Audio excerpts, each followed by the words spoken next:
Hey everyone, it's Edd Bazaar here from Live Guitar Solos. We've got another interview today, and our special guest today is Shawn Temoin from Toronto, Canada. Thanks for joining me today, Shawn. Yeah, no problem. Now, Shawn reached out to me and a couple months ago, maybe, and he had some songs that he created using AI. And I had a listen. I was fascinated at how real they sounded. Mm. And then you told me your story, Shawn, and the reasons why you're using AI and creating music through AI. Mm. And yeah, I just wanted to discuss that with you. I put the request out there to you to interview you because I am truly fascinated with your story and what your journey up until now. Yeah. So I'm going to ask you a few questions about your mental health journey, in fact, Mm. Sure. and how. And we're going to go through how music has helped with sort of, well, not as much the recovery, but as a Mm. form of therapy, even. It does help a little bit with the recovery. Yeah. Okay. Yeah. Yeah. I agree. Yeah. And I mean not every situation and condition is the same when we're talking about mental health. No. But if you found what works for you, by all means, and Yeah. music, it's proven fact that it can help in terms of mental health and recovery. There's music therapists out there, it's a Yeah. real profession. Yeah. Well, I don't know, I'm not sure if I actually told you this, but I was diagnosed bipolar ADHD, and bipolar basically means you have periods where you're manic, your mood is very elevated, you feel indestructible, and then there's the opposite, the depression. And since the diagnosis, and once I start to understand why I feel the way I do, I'm learning that I can change those moods by changing the music I listen to. If I'm manic, I listen to more mellow stuff, more melodic stuff to tone it down a bit. Depressed, faster, brighter music to bring my mood back up. To basically control the dopamine and serotonin levels just by the speed and genre and type of music I listen to at the time. That's fantastic. Mm. So you're in your 50s. I do recall you 55. mentioned that to me. Yeah. 55. Yeah. So you went most of your life, from what you described to me, with sort of condition, or maybe more than one, like Yeah. maybe those two conditions, right? I only got the diagnosis last year at 54. So I lived my entire life, knowing something's wrong, but having no idea what. And it wasn't for lack of trying to find out. I'd been to other doctors, psychologists, therapists, psychiatrists, and whatnot. Um, Most of them didn't seem to be interested in finding the root cause. Um, they at one point they had me on Prozac, which did absolutely nothing. I even had one doctor, after telling them that I was contemplating suicide, look me straight in the eye and say, "There's nothing wrong with you. Go home." It wasn't until I went to an actual mental health hospital called CAMH here. Don't ask me what that acronym stands for, like reads out as, I can't remember. It's the ADHD. But when I went to CAMH, I went into their emergency ward after another near suicide attempt. And they finally got me in touch with a group of psychiatrists who went through a whole series of tests. And it was through that I finally got the diagnosis, bipolar 2, because there's two different versions, bipolar 2 and ADHD.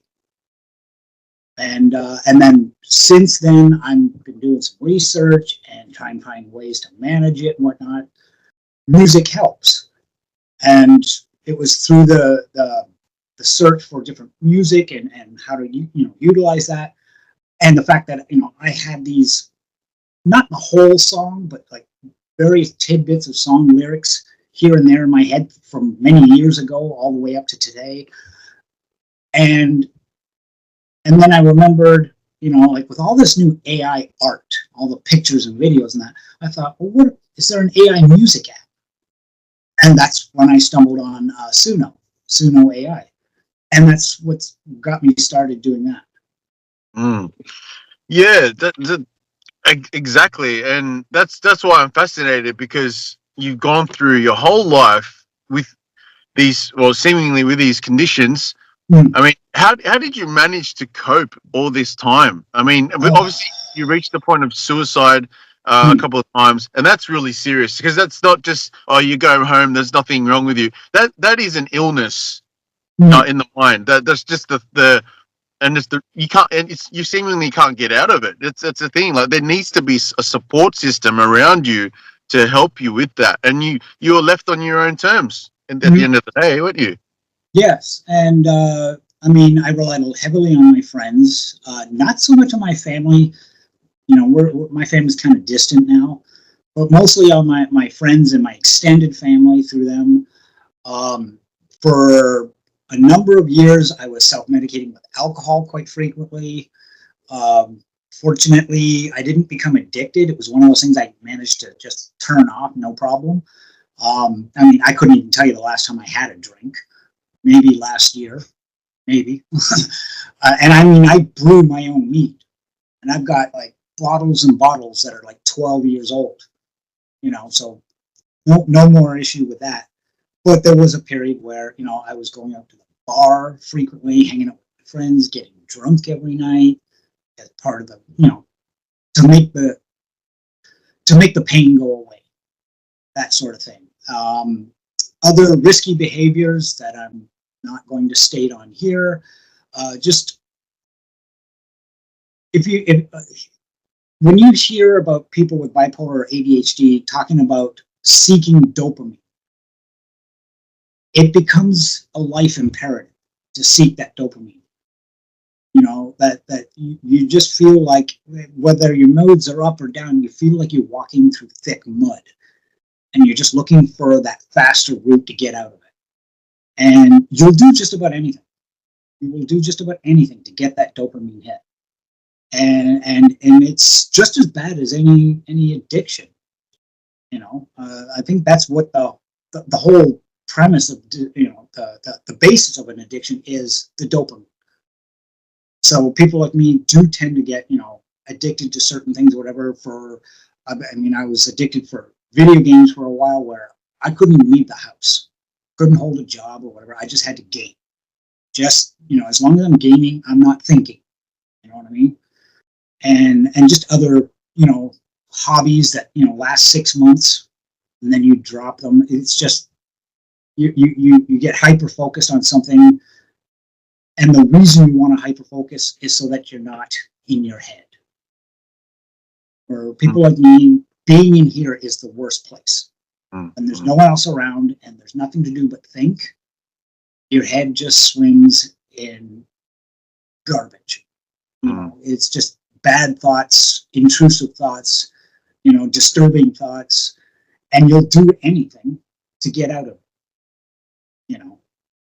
So it was like a coping mechanism to have to always search for something that's going to give you that rush of dopamine, whether it's you go through a phase of having a lot of coffee, or I don't know if you drink coffee, or sweets, food. It just switches from thing to thing, gaming, recreation, whatever, So it's sort of like a coping mechanism, but the issue is still underlying. So you went, 54 years of your life, or 50 odd years, with this sort of lifestyle, until you were with those group of psychiatrists, psychologists, and would you say, I mean, with all your experience, I mean, you're not always going to find one that works for you, or one that's actually able to pay attention to you and your needs. Is it? Yeah. Do you ever feel like sometimes that they're just like a psychiatrist is just willing to sign prescription for medications? Like, they'll listen to your story, but then take this and that. Well, see, you got to understand the difference between a psychiatrist and a psychologist. A psychiatrist treats with medication. That's all they do. Psychologists do therapy. Okay, they're the ones that you actually talk to. Psychiatrists, all they do is prescribe medication. Okay, the problem is that even though in Canada, yeah, we got free healthcare, but it's limited free healthcare. What Americans need to understand is our healthcare system is, well, I'll say it's better than theirs, but it's still crap. We only recently got dental coverage, okay? Because up until recently, our government didn't recognize teeth as a necessity to life, as a like required for human health. And mental health still lags behind. Psychiatry is covered under our insurance, or OHIP. So you can get your medications. They don't really help you pay them much, but you can go see the psychiatrist for free. You still have to pay for the meds. Fortunately, through my job that I'm managing to hold, I have my insurance. My medication is relatively inexpensive. But for those who don't have insurance, they have to pay for their own medication. And some of that medication can be very expensive. And on the other hand, the psychologists, the ones that actually help you, the therapy, the talking and getting through it and learning to understand it, none of that is covered. None of that is covered. And I can't afford it. It's close to $300 a visit. My insurance covers 2 per year. It'll cover up to $600. So if it's like over 300, I can get 1 and a bit or whatever. But you can't solve anything in 2 visits. No, I mean it's literally per hour. So you're not going to solve or even find any resolution in 2 hours a year. So you're kind of, we're out of luck here. So, but you do what you can. Yeah, and not to say that, and I'm pretty sure you told me that you are on some medications to help you manage as well. Yes, which isn't a bad thing because if there's no side effects either, they're there to help you maintain a sort of sense of normal sense of being, right? Yeah. I'm on a drug called quetiapine. It does have some side effects. Fortunately, I haven't experienced too many of those. But it doesn't eliminate the bipolar, but it does help level it a bit more than I do on my own. So I'm not having super extremes at either end, but I still have my ups and downs. Okay. Yeah, of course, and as we all do, but in different severities as well. But by all means, we're not. I don't want to mention like that. Music is the be all and end all. Like if you need to seek professional help, please do. That's what they're there for, to support us. Yes. I mean, there's the logistics of it as well, but at the end of the day, they are there to help us. There's services available, but because this is the case, so this is music based page, so or account. So, and I'm all about the music, obviously. So I've had my own experiences with music, providing, just your favorite music. I mean, everyone knows it makes you feel good to listen to it. So, so are you a musician, by the way? No, I have no musical talent. A lot of my family does. I have none. The best I can claim is near perfect pitch hearing, but I can't sing, play an instrument, dance, or none of that. I just don't have the coordination for any of that. But you have most people will enjoy music, right? So you'd be under that category, of course. Yeah. And so what kind of interests? What sort of tastes do you have in music yourself? It's kind of wide and varied. Mostly Well, it changes. Like about every decade or so, it changes. For a while there, I was heavily into folk metal, particularly like Scandinavian folk metal, like Viking metal and stuff like that. Oh, One of my not Jethro Tull. That's not really metal, but no.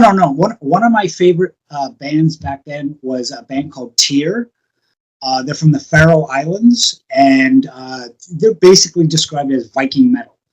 And when I first heard one of their songs, which was "Hold the Heathen Hammer High," I just fell in love with them immediately.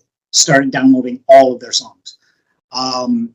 what do you fall in love with that sound in particular? Well, What was because the power? What was the powerful thing about it? just the authenticity of their sound. You know, it was really powerful and moving, and it's very that all most of the music is very uplifting, very empowering. Which is, you know, and at the time when I discovered them, I was in a pretty low state. So that kind of, you know, helped me. That kind of kicked me out of that mood and brought me up a bit. So, but other periods of my life, I used to be heavily into goth and industrial, and then kind of back and forth between like, you know, hard rock and heavy metal.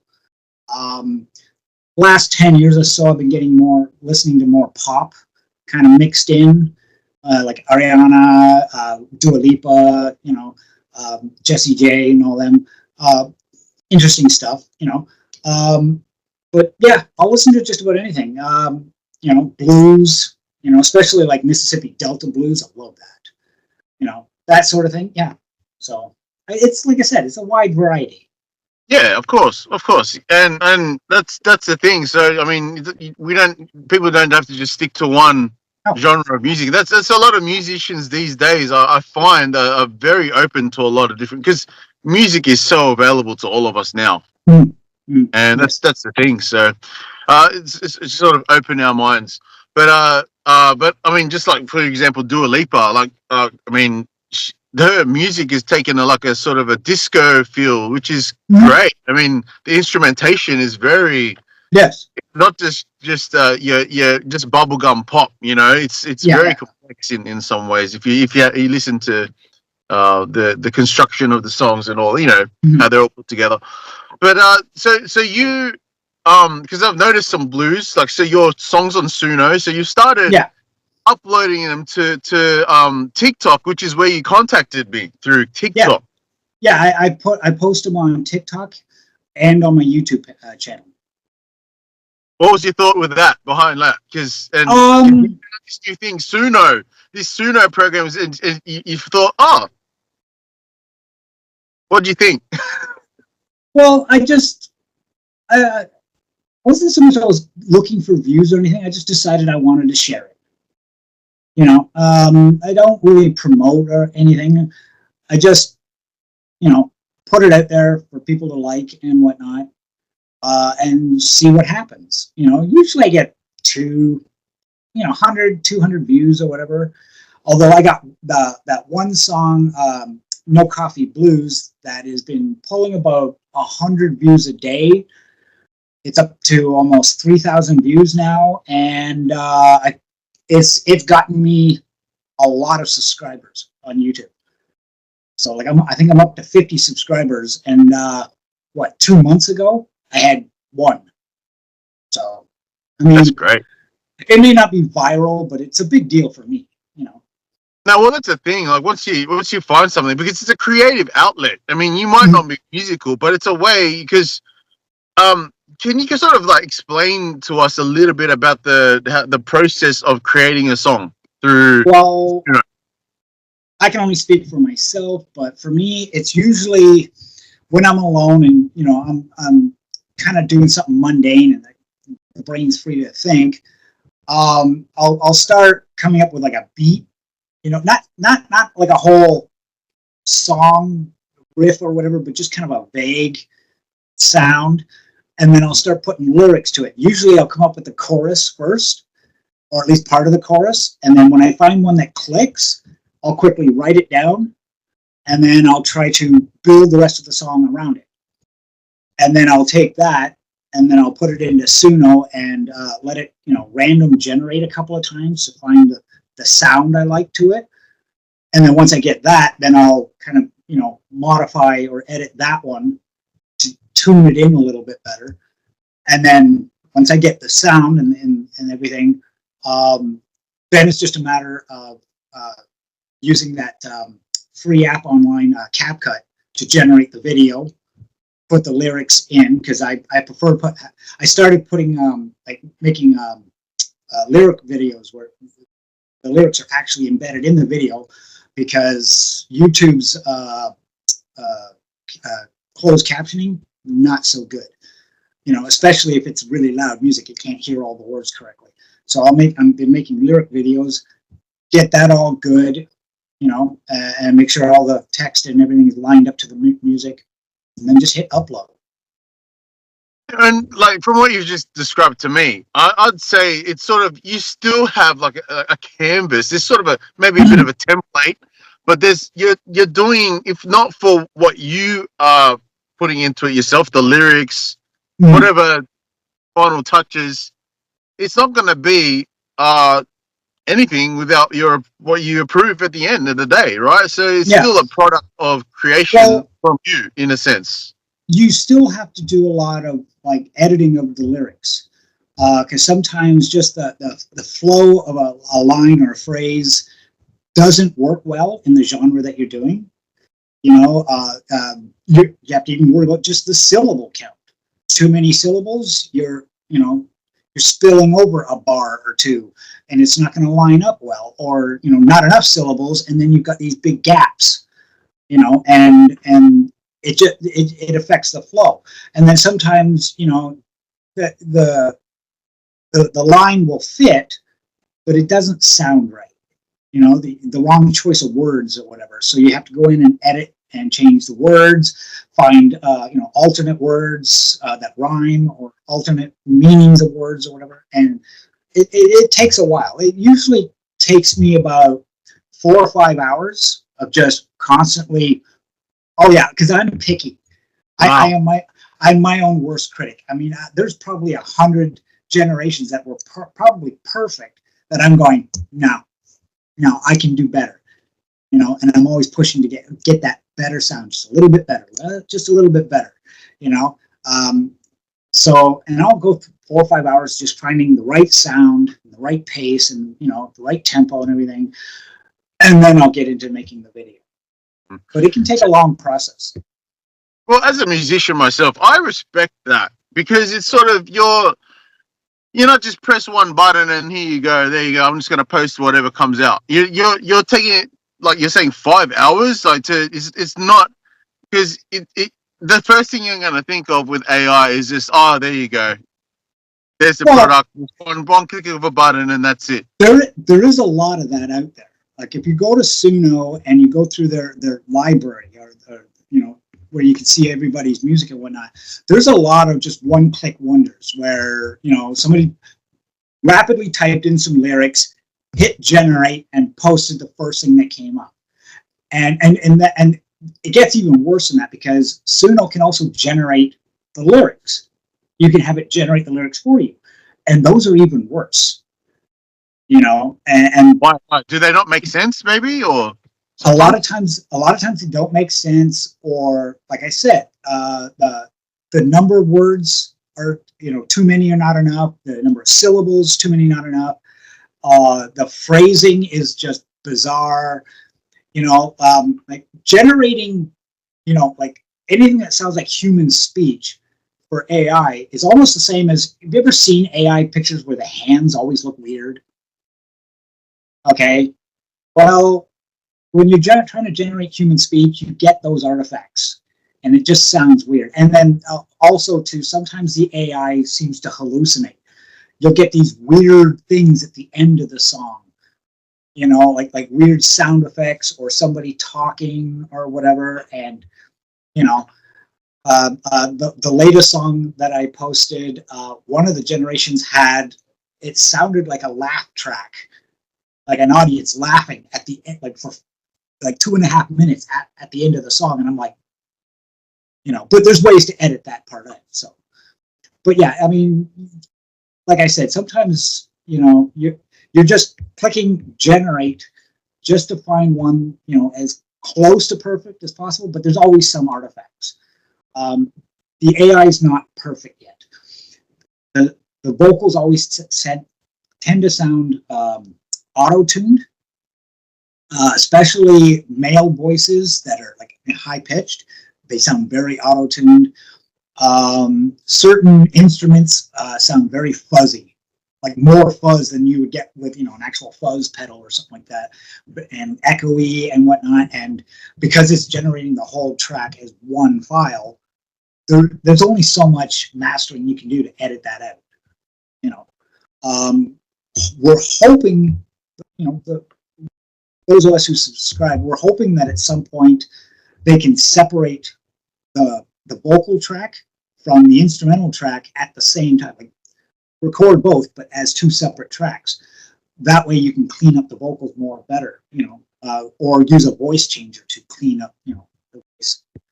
But so far we haven't gotten that. But the latest feature they gave us was we can do covers of our own songs now. So we can take a song that we generated and make a cover that basically keeps the melody and vocals roughly the same, but changes the style. So you're not just regenerating an entirely different song. You've got something that sounds close to the original, which helped a lot in the last track. Yeah, that's the thing, and as everyone knows, with AI, there's a lot of controversy, right? Especially when it comes to the music.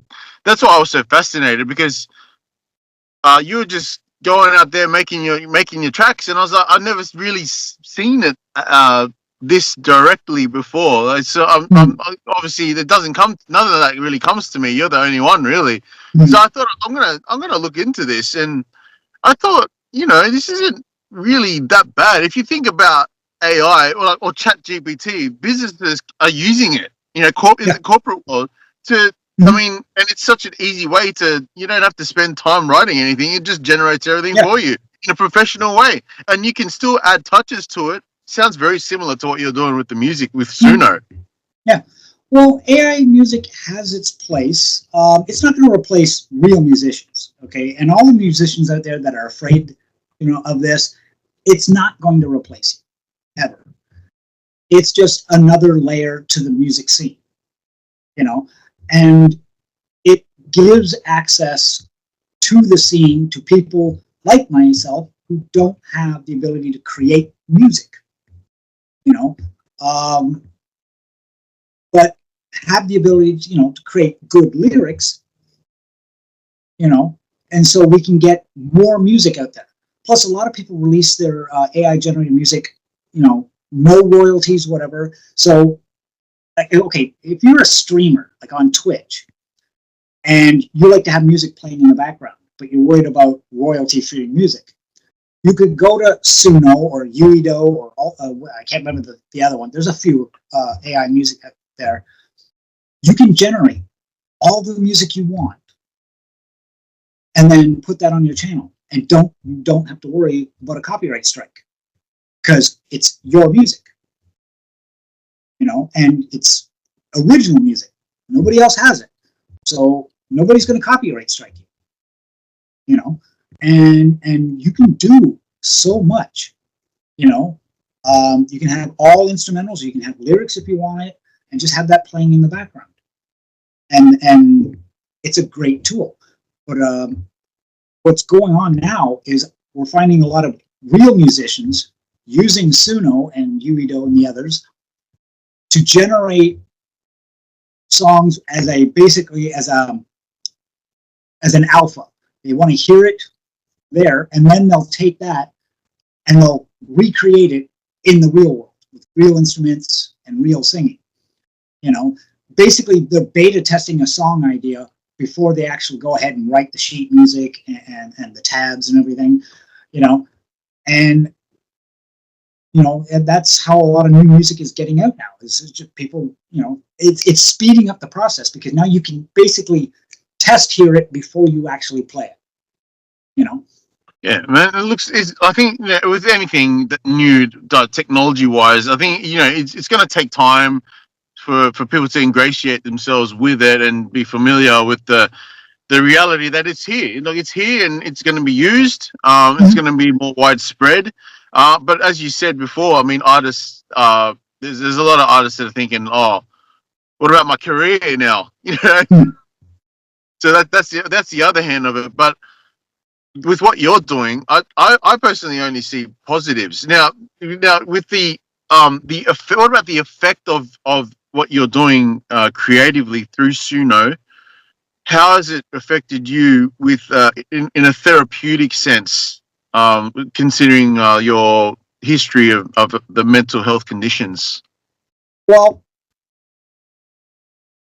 it's kind of the therapy issue here. Since I can't afford a psychologist and I can't get the therapy, I do know that the part of the reason that therapy works is the talking about it, getting it out. And I kind of have a hard time talking about it with certain people at times, but I find like expressing it through music is helping getting it out there. And then once I get it out there and I hear it and I play it and I always put a copy of it on my phone to listen to while I'm out walking and whatnot. And it helps me process, what I'm going through and how I feel about it. Every song has got a different, theme of which part of my issues it's, speaking of, and it helps me, it makes me think about it and how it affects me and, how I deal with it and whatnot. So it's kind of difficult to explain, but it does help.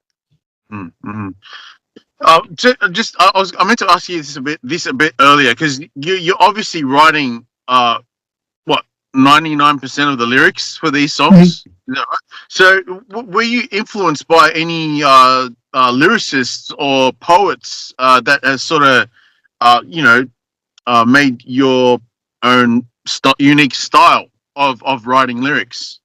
Um, I mean, yes, I'm probably influenced in some way by someone. I just don't know who because I have such a wide taste.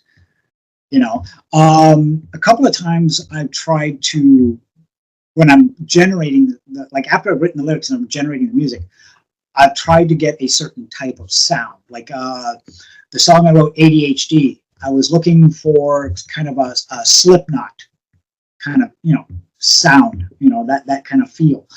Um, the latest one, I'm not sure what I went with that. Honestly, I don't know, but I tend to. What, blues one, the My, coffee one. my, no. The last song I did was a song called "Never See Me Cry." That song is about masking. Um, Anyone who's got mental health issues, regardless of what type it is, masks when you're out in public or when you're with friends or family or whatever. You tend to put on this coat that's another person that you only show to other people so that they don't see what's really going on. And it's a defense mechanism because, especially for men, when it comes to mental health, men are not the worst off because men are supposed to suck it up, be brave, deal with it, got to be 100% strong, never show any weakness, and if you do, everybody's on top of you, and bringing you down. So you mask. The problem is the masking only makes the problem worse because you're not being who you really are. You're not having your needs met. Your needs are unknown because you keep hiding them, so they'll never be met. And it affects you personally. It builds up over time until eventually it creates a persona that isn't you. It's almost like imposter syndrome. You become something that you don't recognize. Which is, I mean, that's all that kind of ties into the one of the first songs I wrote, which is "Stranger to Myself." After 55 years, I'm a stranger. to who I'm a stranger to myself because I don't know who I could have been had I gotten the help and the diagnosis back when I was younger. Had I started the work then, who would I be today? Where would I be today? You know. Yeah. I mean, so for what you just described there, um, that's it. I mean, there's a process here, of recovery, and and with music being a part of that. Where that's what AI is actually making possible. People with no musical talent to actually be able to make something that they're satisfied with, and those dopamine levels at a healthy level, can maintain a sense of happiness and well-being for the person. And you're an example of that. Would you Yeah. say? Yes, I think I am. And it's a coping mechanism that's it's healthy because when you may not be creating the music, but you've got to listen to the music and check out different genres and different styles and tempos and whatnot. So you're using critical parts of your brain. You're using critical thinking. Plus, when you make the lyrics and you're adjusting the lyrics, it's critical thinking, and that's good exercise for the brain. As a coping mechanism, generating music through AI is a healthy endeavor, as opposed to the usually destructive methods that we use for coping. So it's good to take, say, maybe a bad habit and replace it with this, which is a good habit. So that you're not causing yourself more harm than good. Yeah. So what are the stipulations in regards to releasing AI music? Is that still a controversial thing, or not? Is it legal, or I'm not sure. Well, the legality of AI generated music is still being debated in the courts.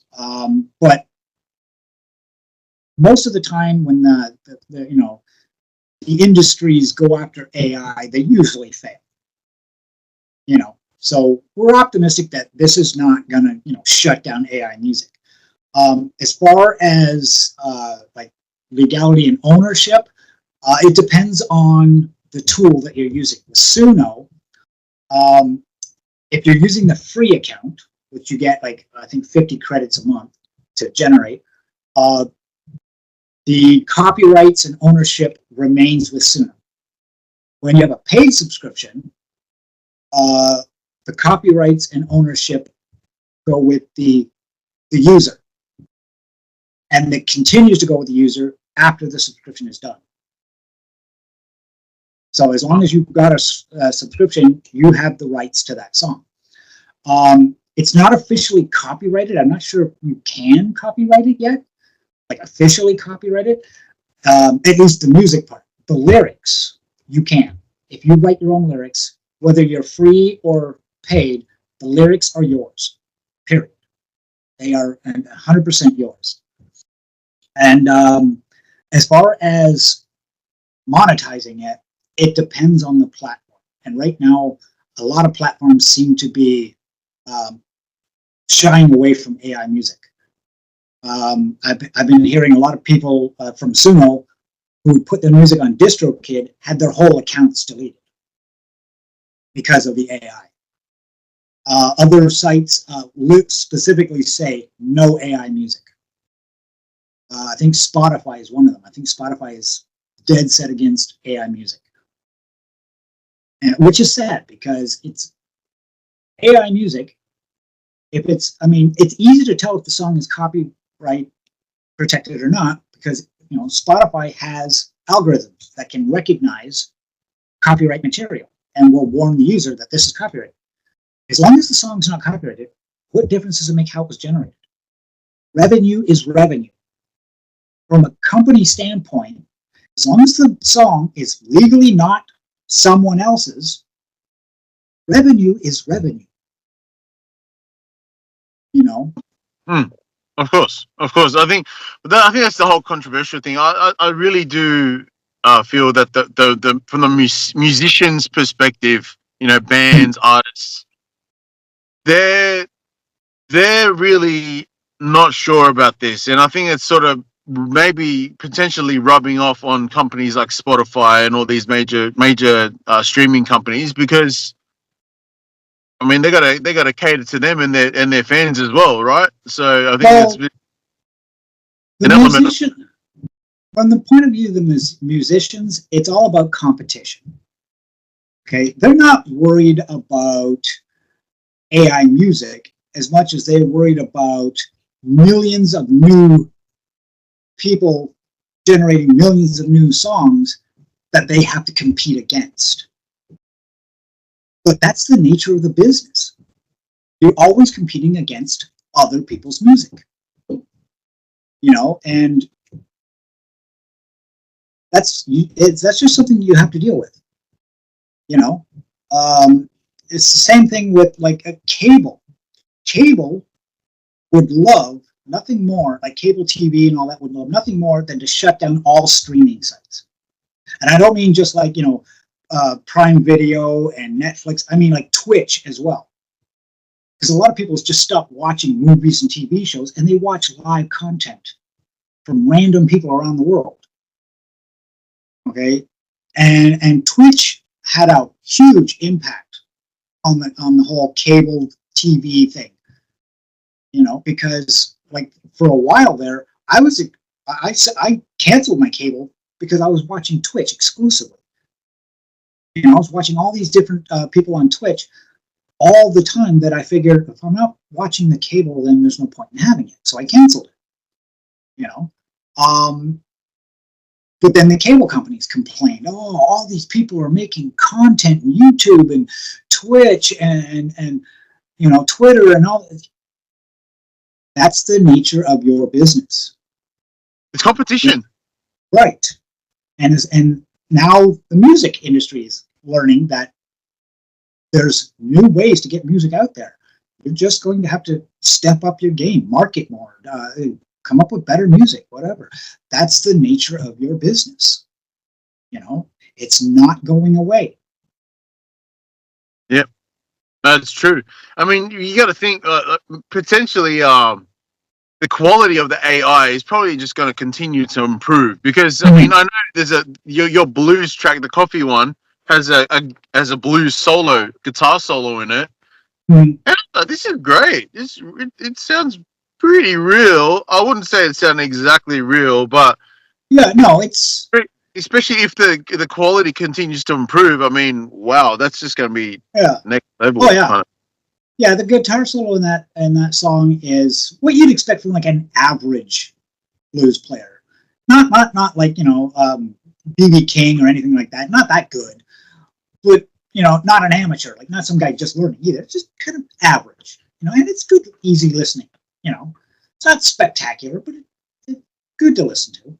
Yeah, but then if you got like a shredder, like a guitarist, or who has their own personality and style with their it's sort of, well, probably AI isn't going to emulate it exactly the same, because there's a new, recently I just heard, actually yesterday in fact, a new AI Michael Jackson song, which sounds pretty convincing to me.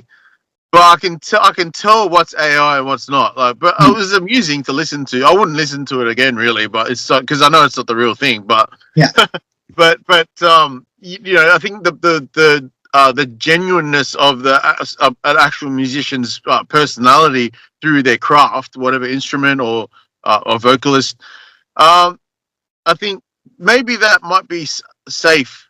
But who knows? I think for probably at least the next 20 years or so, AI music it'll have its place, but it's not going to replace anything. It's always going to be at best good, but it's not going to be spectacular. You're not going to have like, AI songs that, hit the top 10 for 20 years or whatever like that, or winning music awards or anything like that. No. But I think it will have its place. But mostly it's just like extra filler, like to top out, somebody's playlist, add a few extra songs to it, background music for streamers, background music for video content makers, YouTubers and whatnot. I think it's definitely got a place there. Definitely. And just to see the positive aspect with you. So where are you at now? Like now that you've been through all that turmoil and all those mental health concerns, and you seem to be in a better place now. Would I be right in saying that? A better place, yes. I still have my ups and downs. I was down pretty low earlier this week, but I picked up a bit. I was up pretty late last night just listening to music and whatnot. A lot of gent, a lot of heavy metal and whatnot, which tends to bring me back up a bit. But yeah, overall, I'm definitely in a better place I was than before I started the medication, got the diagnosis. So. And now with your sort of your musical aspirations, Mm-hmm. I mean, maybe the sky's the limit. I mean, you got a YouTube account. I mean, you'll be making. You just grew 50 subscribers in no time. So if you continue with that, I mean, you'll be earning revenue through YouTube easy. Yeah, well, I'm not sure about that, but I've got about 10 songs on there right now, and I'll add as I go. I've got like a file here with a half a song lyric in there that I'm working on. This one's turning out to be a little more difficult. Just trying to find the right flow and whatnot. But as I go, I'll just keep adding a song here and there, and we'll see where it goes. Yeah, and and with your lyrics, what you're writing with the words, in each song, like it's just you're still able to connect with an audience. You're still going to be able to connect with people who may be experiencing what you've experienced as well. Yes, I have a couple of comments on some of my YouTube videos. People are saying, like, you basically stole the words out of my mouth. I really resonate with this song and whatnot. Yeah, it's just, I write what I feel, and I know I'm not unique. I know other people feel that way too. So it's inevitable that somebody's going to resonate with that song. And that's positive. That's so much positivity, and that makes us feel good. And I'm sure it makes you feel good to see those comments and that feedback. Is sort of, and then you to be able to sort of build a community around that. And with your story, I think it's a really powerful thing. Mm-hmm. Yeah. I'm like I said, I'm taking it one day at a time, and just writing when I get the muse. Hopefully, I'll keep this up, and I'll get a nice big portfolio of music. For sure. Look, that's all I've got for you, Shawn, because I think we've delved quite deep into the whole situation, your experience, your life story, and how you've come through the other side with a more positive outlook. I think that's sort of the main way I want to sort of end this, because it really seems that way for you. And yes, thanks for your experience and your time, and we'll definitely keep in touch. All right, thank you. It was fun. I like this. I'd like to do some collaborations for sure. Well, we'll see what happens. Sounds good. All right. All right, man. Thank you so much, Shawn. I really appreciate your time. All right, no problem. Hear from me again soon. All right. Take care. Bye.